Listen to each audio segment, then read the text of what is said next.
Welcome to Guide Guru. We hope this video helps. You start by confirming your Google account and connection. This lets the TV access Play Store apps. Once done, check for system updates and install any pending patches to avoid compatibility issues. Next, navigate to the Apps row and open Play Store, then use search to find Chrome or a browser alternative.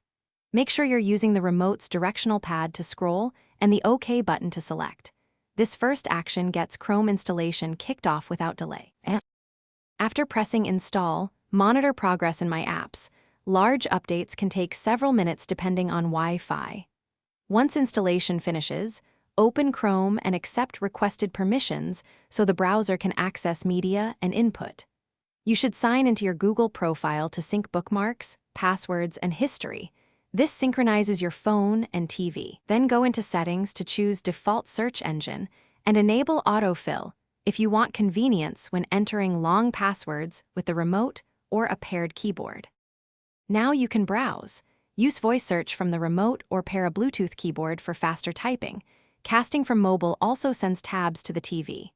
To optimize performance, close unused tabs, disable unnecessary extensions, and enable media autoplay controls in Chrome settings.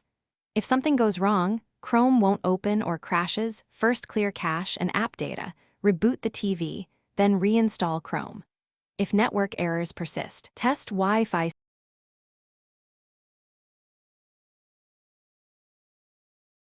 Thanks for watching. Consider subscribing if we helped you today.